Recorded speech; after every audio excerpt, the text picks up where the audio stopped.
And pilgrimages, though directed to spiritual things, are not a matter of necessity. Therefore, since fasting is directed to a spiritual gain, and is made a necessary thing by the commandment of the Church, it seems that the fasts of the Church ought not to be omitted on account of a pilgrimage or bodily works. Obj. For, further, it is better to do a thing willingly than through necessity, as stated in 2 Corinthians 9 verse 7. Now the poor are wont to fast through necessity, owing to lack of food. Much more therefore ought they to fast willingly. On the contrary, it seems that no righteous man is bound to fast. For the commandments of the Church are not binding in opposition to Christ's teaching. But our Lord said, Luke 5 verse 34, that, the children of the bridegroom cannot fast whilst the bridegroom is with them. Vulgar, can you make the children of the bridegroom fast, whilst the bridegroom is with them? Now he is with all the righteous by dwelling in them in a special manner, cf. 8 Quetzales, 3. Wherefore our Lord said, Matt. 28:20, Behold I am with you, even to the consummation of the world. Therefore the righteous are not bound by the commandment of the Church to fast. I answer that, as stated above, 1-2, 90 Quetzales, 2, 98 Quetzales, AA, 2, 6, general precepts are framed according to the requirements of the many. Wherefore in making such precepts the lawgiver considers what happens generally and for the most part. And he does not intend the precept to be binding on a person in whom for some special reason there is something incompatible with observance of the precept. Yet discretion must be brought to bear on the point. For if the reason be evident, it is lawful for a man to use his own judgment in omitting to fulfill the precept, especially if custom be in his favor, or if it be difficult for him to have recourse to superior authority. On the other hand, if the reason be doubtful, one should have recourse to the superior who has power to grant a dispensation in such cases. And this must be done in the fasts appointed by the Church, to which all are bound in general, unless there be some special obstacle to this observance. Reply Obj. 1. The commandments of God are precepts of the natural law, which are, of themselves, necessary for salvation. But the commandments of the Church are about matters which are necessary for salvation, not of themselves, but only through the ordinance of the Church.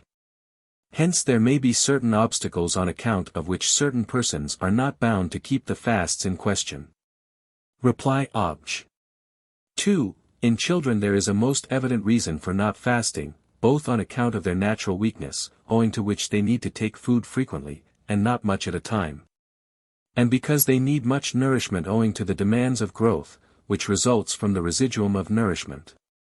Wherefore as long as the stage of growth lasts, which as a rule lasts until they have completed the third period of 7 years, they are not bound to keep the Church fasts, and yet it is fitting that even during that time they should exercise themselves in fasting, more or less, in accordance with their age. Nevertheless when some great calamity threatens, even children are commanded to fast, in sign of more severe penance, according to Jonah 3 verse 7, Let neither men nor beasts taste anything nor drink water. Reply Obj. 3. Apparently a distinction should be made with regard to pilgrims and working people. For if the pilgrimage or laborious work can be conveniently deferred or lessened without detriment to the bodily health and such external conditions as are necessary for the upkeep of bodily or spiritual life, there is no reason for omitting the fasts of the Church. But if one be under the necessity of starting on the pilgrimage at once, and of making long stages, or of doing much work either for one's bodily livelihood, or for some need of the spiritual life, and it be impossible at the same time to keep the fasts of the Church, one is not bound to fast, because in ordering fasts the Church would not seem to have intended to prevent other pious and more necessary undertakings. Nevertheless, in such cases one ought seemingly to seek the superior's dispensation, except perhaps when the above course is recognized by custom, since when superiors are silent they would seem to consent. Reply Obj. 4. Those poor who can provide themselves with sufficient for one meal are not excused, on account of poverty, from keeping the fasts of the Church. On the other hand, those would seem to be exempt who beg their food piecemeal, since they are unable at any one time to have a sufficiency of food. Reply Obj.